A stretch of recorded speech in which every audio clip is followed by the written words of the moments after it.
Welcome to the Fighters Forecast. Episode 27. I'm Henry Nichols, one of your hosts, and I'm Drew. 2 episodes, 1 week. Look at us go. This is what happens when you give college students a summer. We actually have time. Drew, it's only been a few days since we last talked, but how you doing? How's the week been treating you? How's the summer weather?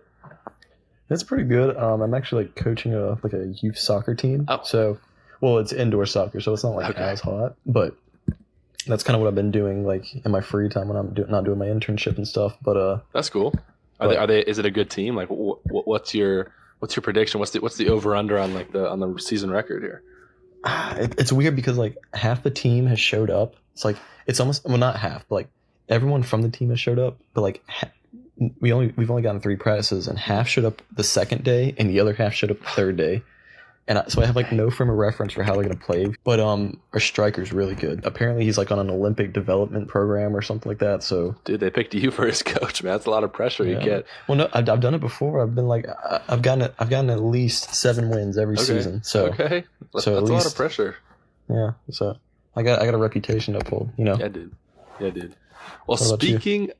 Oh, what about me?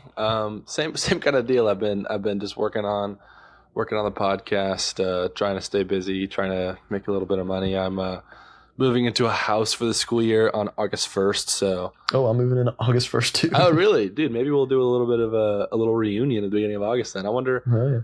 Yeah, we don't need to get into that on air, but Kamza Dreykus. Oh, dude, we could do a little watch party. Maybe that's when we'll start our watch party. Huh? There you go. Yeah, ideas are live stream it too. Ideas are brewing live on air. But anyways, enough of that.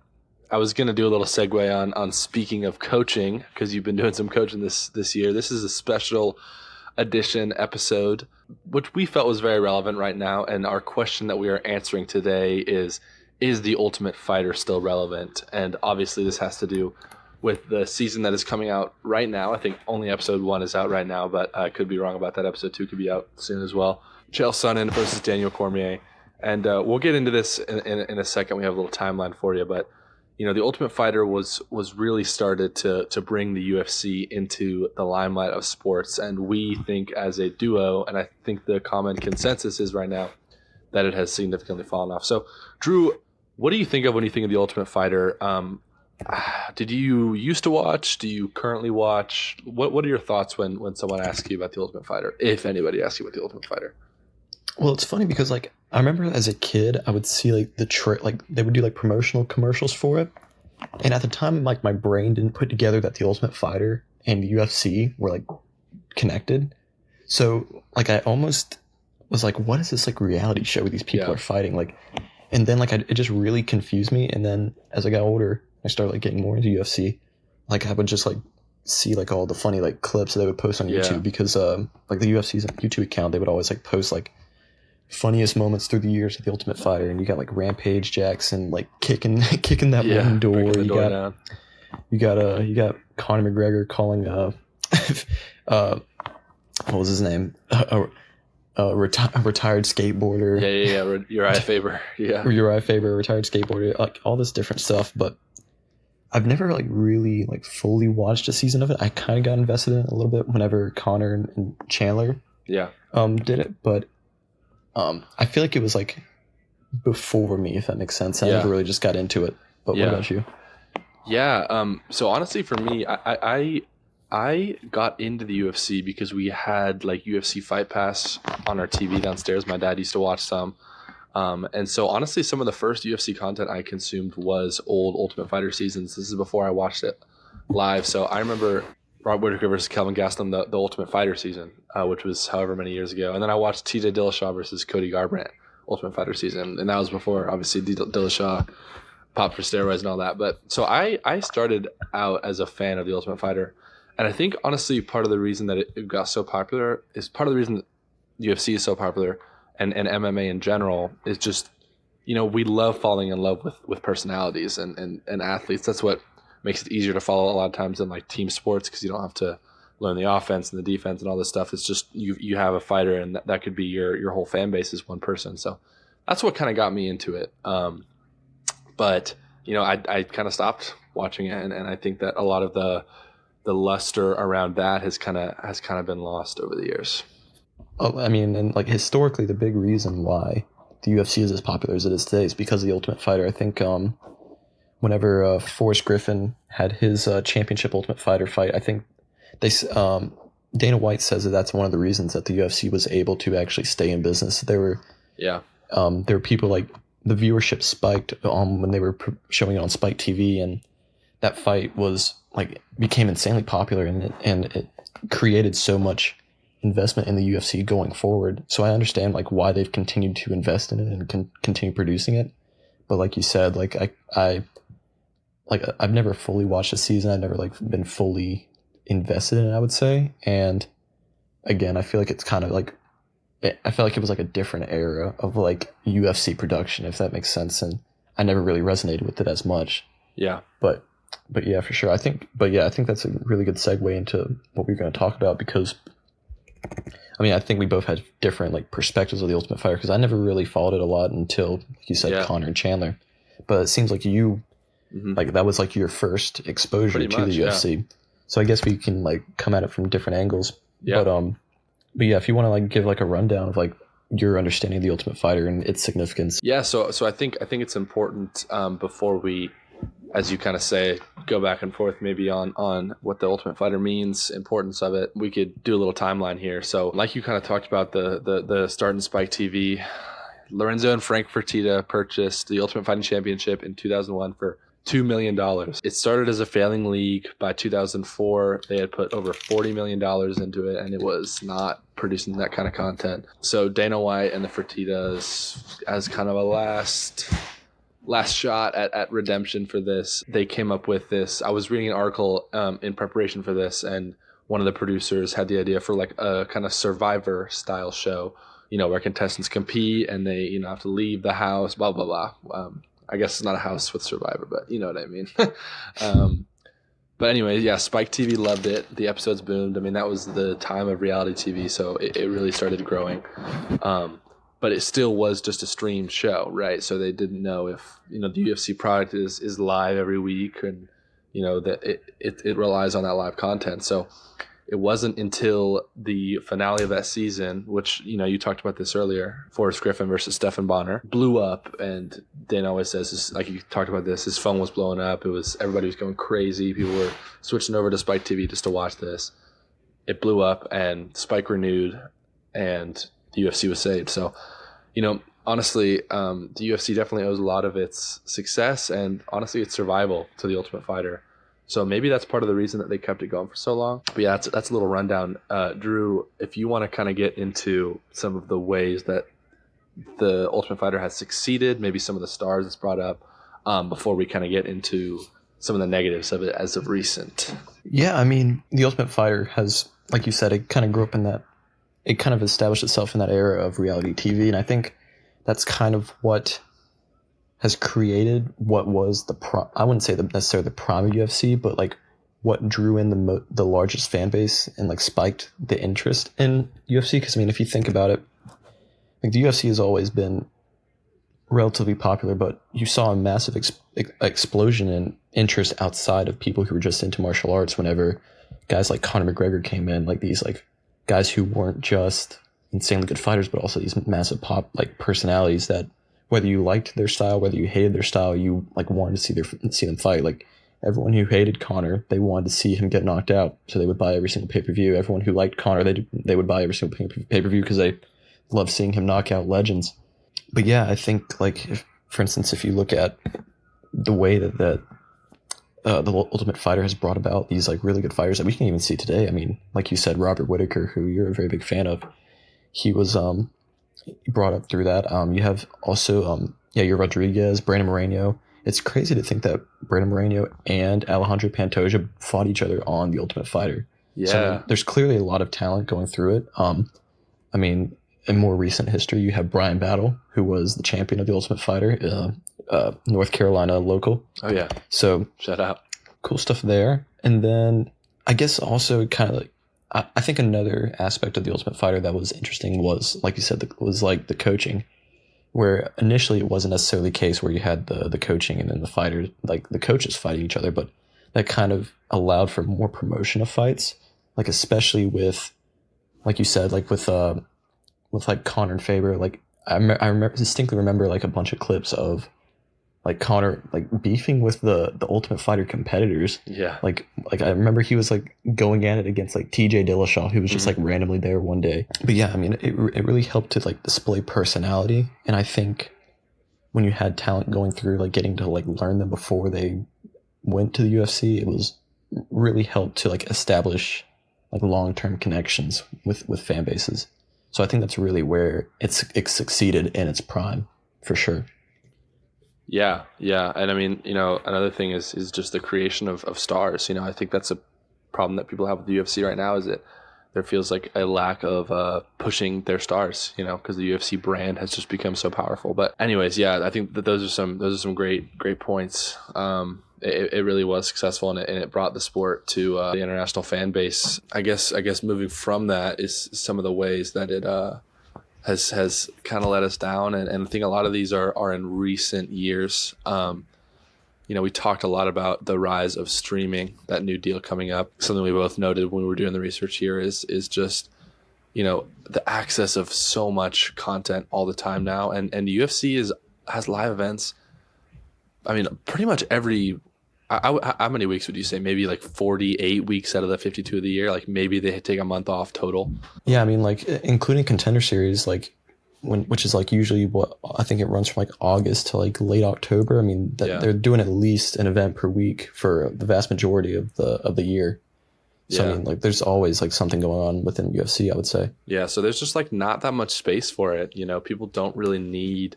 They film tough over a couple months, and it's good content, but you see, however, I don't even remember how many fighters it is, maybe let's say 20 total, when the Contender Series, I mean, that you could see that in 2 weeks of fights, versus a couple months of build up and stuff. So yeah, I think the main issue with the Ultimate Fighter, I think like we said, it was started in an era where you had a lot of reality TV, and not only did you have a lot of reality TV, you also had most of the media that was consumed was weekly TV shows. You had like Friends, you had Seinfeld, you had Full House, you had a bunch of shows that people kind of had the patience to wait week by week to see results, even with reality TV shows. And now with the UFC and kind of media in general, it's like more of this like instant gratification. And the main issue with Tough now is that you watch this entire episode, you watch this 1 hour episode, like trying to get through this and be like emotionally invested in it, only to see one fight, which if it's a great fight, sometimes it's worth it, but you're really kind of like flipping a coin. And I've seen, and even myself, like whenever the Chandler McGregor Ultimate Fighter was going on, like there were a couple episodes where I would just skip through the interviews and all that stuff, and I would just go to the final 10 minutes of the fight of the event and try and watch the fight. And I think that's where Dana White's Contender Series has kind of surpassed it, in the sense of every Tuesday you have basically a glorified Apex fight night with these guys that you've never heard of.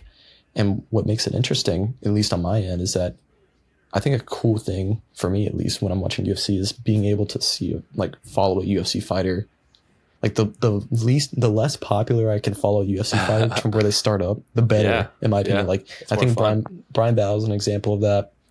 There's a few like guys that are from the Contender Series that like I would think of. I feel like the issue is like you don't know anything about the guys that are on the Contender Series, and then you get there and you see them fight, and you see this guy get a crazy knockout. Like, this dude's awesome. I can't wait to see him fight in the UFC. So then you can follow him. Whereas in the Ultimate Fighter, it forces you to get emotionally invested in this guy that you've never seen fight before, and you have like no clue if they're going to be good, bad, whatever. And say there's this guy that you think, oh, this guy's really cool. Like, I like his personality. I like all that. And then he gets to the fight and he gets like flatlined.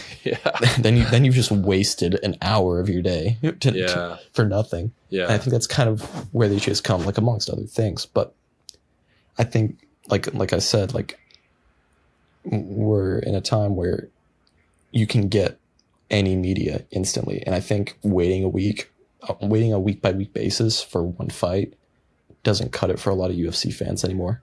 Yeah, that's a really interesting point you brought up, because I'd never really thought about that. But like, I remember being younger when I was first getting into the UFC and watching these, and like you know, you're right. You would watch like it's a very like, if you watch enough Ultimate Fighters, they pretty much do the same thing every time. Like, you know, you pick the fights that are going to happen. The two fighters, they each have like 20 minutes of like, this is my, you know, my kid, and this is the gym I train at. And it's like, you get like a whole documentary style thing on them, which is like, it's cool. But like, you're right. Sometimes, you know, you get through all that and it's like, oh, okay, like this is cool. And then, you know, you get through either, like you said, like your fighter loses, or it's like, it could be like a really, really, really, really boring fight. You're like, dang, I am probably never going to hear about this guy again. This is really sad. Like, you know, I could have just watched the UFC card and whatever. So I think that's a really good point. That is like, it is a very like tried formula they have. And, you know, it's not like that they're like, I think honestly that the contenders on the Contender series are often like younger, fresher, like fighters. A lot of times they get these guys in the Ultimate Fighter. Like I actually watched the like 30s. Like, yeah, I watched the first episode of the newest one the other day just because it was like on and I had some free time, and like there are some guys that it's like in their 30s that like were in the UFC and lost, and I'm like, what is the point of why this? are you here? Yeah, like this is cool and like it's really interesting to learn about them, but like respectfully, like I thought the point of these shows was to like find new contenders. You know what I mean? Yeah. So I think that's a really good point that like there is like a disconnect between like how people want to get emotionally invested and like, you know, like the reality of sitting down for an hour of your time just to lose all interest in something. Yeah. And like, I don't know if this is just a me thing, but sometimes the Ultimate Fighter is like depressing. Yes, dude. Because 100%. like you like, because that's why I skipped through the whole documentary part, because it's like it's like here's my kid. Yeah. I'm working these like 3 jobs. Yeah, to, here's like, my support wife that fighting I'm not career. going to see for 5 months while I train Yeah. and make no money. Like, Here's a video of me like FaceTiming my family who I haven't Yes. seen in 2 months, and I'm crying. yeah. Oh yeah. Oh, I really hope this guy wins. Yeah. And he just goes out and gets slept, and then they Yeah. have like a 2-minute interview of him like crying, Yes. and then it's like I could have just not Yeah. known that. Like if I Yes. didn't know that, my day would actually be like okay right Yeah. now. No, Like, that's the thing about the Contender series. I mean, I feel like, and like that's like kind of thing with like the UFC in general. Like I don't like seeing like, especially the lower level guys. I don't like seeing lower level guys like lose, I guess. yeah. But like at least I don't know about it. Like I don't know that you have like a family of 5 that you have to Yeah, support or something seriously. like that. Seriously. I think this just proves that UFC fans are emotionless and, Yeah. you know, just want to see at least people get paid to get into danger. Yeah, for But- sure. But yeah, I mean, I think we outlined it pretty well. It is definitely a little bit overdone at this point. And I think that, you know, a lot could be done to fix it. So I think what we both kind of wanted to do to end this segment, a shorter episode, but that's kind of what we were going for, was if we could revive the Ultimate Fighter to what it once was, I guess, before everybody had seen it a million times and it was the same thing every year. What is one fighter combination we would pick, and you know, maybe how we would change it up a little bit just to kind of freshen things up. So Drew, if you want to start. Yeah, I mean, this one's hard to say. I mean, this is kind of like a dream scenario. But if you had a situation where Ilya and Islam had stayed at the same weight class, if you could have done that, like that would be perfect. I mean, I feel like it would allow people, because I think the issue with Ilya is that, and I said this in the last episode, I feel like Ilya is trying to be Connor was, at least in regards of confidence and like saying like I'm levels above the entire competition. Like I'm gonna knock this guy out. I'm gonna do whatever I want to him. Like there's no issue. Like he literally said, I'm gonna finish Charles Oliveira in the least damaging way possible because I like him so much. And I think people see that on social media, but they don't really, they haven't had as much exposure to him. And I feel like a longer form of media where we get to see like Ilya, like for instance, when he went on Joe Rogan's podcast, like I hardly ever listen to Joe Rogan unless it's like MMA fighters. I go on there and I listened to the whole thing. I was like, dude, Ilya is awesome. Like, Yeah. like he's such a cool dude. Like the confidence he has, like the way he like talks about fighting, like it's so interesting. But I feel like a lot of people don't really see that. And then at the same time, you have a guy like Islam who I feel like is like almost same but very different at the same time. He's more of like a quiet, like almost like stoic kind of style dude. in a sense, and I feel like it would be cool to see them go against each other. So I mean, I think that would be a good matchup, and then also that just allows for more promotion and builds into what that fight would be.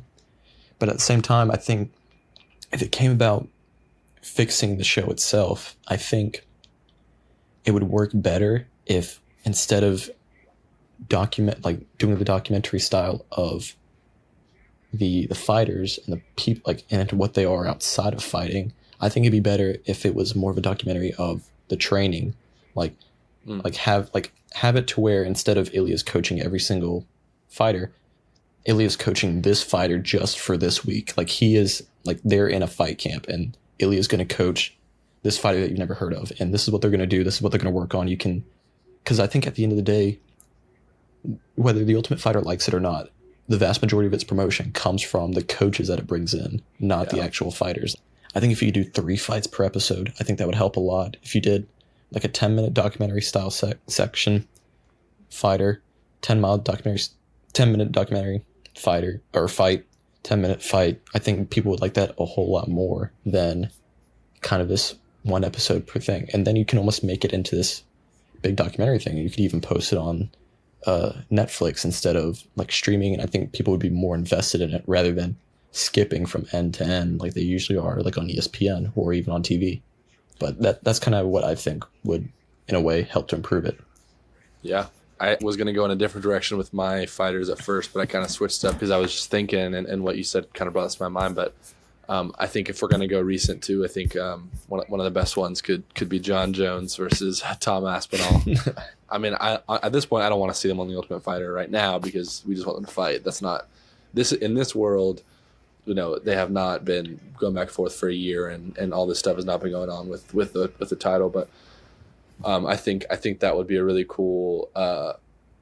I mean, just 2 guys still at the very top of the sport. I think you don't see that all that often with the Ultimate Fighter, which is a problem that I have with it. Honestly, is I think I want to see athletes that are really going to compete. I think that's kind of been lost. One of the coolest parts about the Ultimate Fighter is that the coaches are the top, and then the fighters that are under them are making a name for themselves, but really, like you said, the viewership is coming in from the fighters at the top. And I think 2 athletes in their prime, obviously, I mean, that's probably at this point maybe the biggest fight in heavyweight history in the UFC. I mean, I can't think of more of a more built up fight, and definitely the most anticipated fight in the last couple of years. But going off of what I would change and what could be different about it, I think honestly, with some of it at least, I think something that's been very missing from the Ultimate Fighter is just the role of the coaches.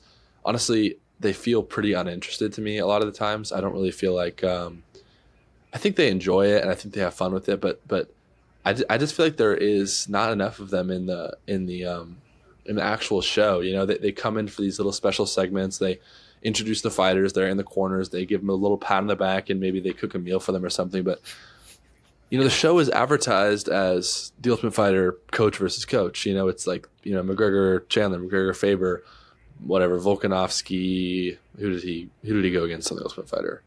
Ortega. It's not 170-pound division.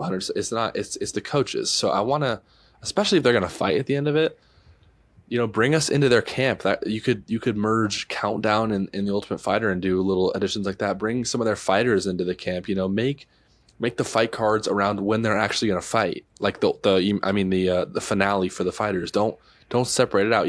Integrate the coaches more into the culture of the show. And I think that because like I said, when I was getting into the sport and I was watching T.J. Dillashaw versus Garbrandt and Whitaker versus Gastelum, I cared only about those fighters, Whitaker and T.J. Dillashaw. You know what I mean? Like, that is really the only reason I was watching, is because I wanted to see them on the screen. So whenever they would do like the coaches challenge and all that kind of stuff, that's when I was really invested. And if you're watching, you get invested in the fighters by the end of it. But I really think that the UFC could do with maybe even incentivizing it more for the fighters, because I mean, frankly, they don't really seem to care that much by the end of it. But yeah, I mean, that's my 2 cents at this point. Honestly, based on our conversation, there might be a little bit too much to fix. I'll ask one more question before we wrap things up. If you were the UFC and you were hearing all this negativity around the newest seasons and people calling it, washed and cooked. I've heard people say cooked, which you don't hear very much in media. Would you keep beating the dead horse, which it seems like Dana White would be inclined to do, or do you completely divert and either start something new or just put it like all into the Contender Series or something like that? What do you do if you're the one making that decision? It's interesting because I don't think the issue. I mean there are multiple issues with the Ultimate Fighter, but I think the main issue with the Ultimate Fighter is the mode in which it is shown. Like I think people aren't excited, especially when it comes to sports, by week updates, especially when it's not live. Like for me personally, like my parents, if they're like late for like a sporting event or something on TV, they'll be like, okay, I'll just pause it and I'll start at the beginning. I'm like, I do not want to do that. Like it almost, it doesn't feel right to not experience a sporting event live. Yeah. And I think that's the primary issue, because what happens a lot when I'm watching the Ultimate Fighter is I'm looking at this and I'm like, I'm trying to like read like the eyes of the fighters, because I know that they're doing the interviews after the fight. Yeah. And I'm like, I need to know like who lost. Right. Like because like they'll have the coaches who, and like you can tell that they're telling the coaches like try not to like make any like faces or anything, and they're like, yeah, he fought really hard, he did all this. I'm like, I'm just like eyeing the coaches trying to figure out who lost. Yeah, seriously. And that's the issue. I think it would be cooler if, I mean, honestly, I feel like this would be a good way of fixing it. I think you pair it with the Dana White Contender Series, and I think you do the documentary style, and that's the episode. And then you do Dana White's Contender Series, and the main event of the Dana White Contender Series is the fight from the Ultimate Fighter. Yeah. So then people are like, okay, here's a date and time. I get to see this actually happen, instead of feeling like I'm watching a rendition of something that happened months away. Yeah. And we've seen UFC embedded. We've seen the production of UFC. Yeah. It's not that the UFC can't make something high quality in the span of a week. They do it all the time. And I think that would be a cool way of fixing it, just making it more live. Mm-hmm. And I mean, like, honestly, if you look at the Ultimate Fighter Championship fights, those do relatively well. Like I would check in, because like it's always an early prelim fight too. Like I would check in and watch that fight, because I want to know who actually won the Ultimate Fighting Championship. I can see this live. Yeah. Whereas all the other fights, it's like, I don't feel like I'm really invested in this because it's already happened. Mm-hmm. And like it just doesn't feel the same to me. Yeah. So I think that's how I would fix it, making it live or introducing some live aspects to it. But I don't think it's necessarily dead. I think it just needs to be remolded for what the new main viewer and like the way that they consume content, how that works. But yeah. And I mean, really quickly before we end, ESPN wouldn't renew it over and over again if it was dead. So this is kind of all just it could be doing well. Who knows? This is just. I was gonna say, imagine it's like the biggest grossing thing that UFC does or something like that. It definitely could be. But these are just our thoughts. I think those are some great ideas, Drew. Maybe I've been saying for a long time since we started this, I think the UFC listens every week. I think they know what we're saying and they're listening, because they've taken some of our fight ideas before and they put them. I was gonna say Gaethje Holloway. Yeah, they took that. Oh, let's see what else. I think it was there was some Oliveira fight or something. I forget. I think I don't even remember. Saryukin or something like that. Probably. I don't know, but Uncle Dana, he's always listening. If you guys listen, just shout us out. It's all we ask. We're not asking for money. Just a little shout out would be good. Just get a little writer's credit. Yeah, a little credit in there. But yeah. All right. I think that wraps it up. A little shorter one today, but we're hoping to pump some of these out on a more regular basis because they're just easy for us to record. Thank you guys so much for listening. Please follow and do all that kind of stuff. Unless you have anything else to say, Drew. I'm Henry. I'm Drew. And we are out of here. Thank you so much.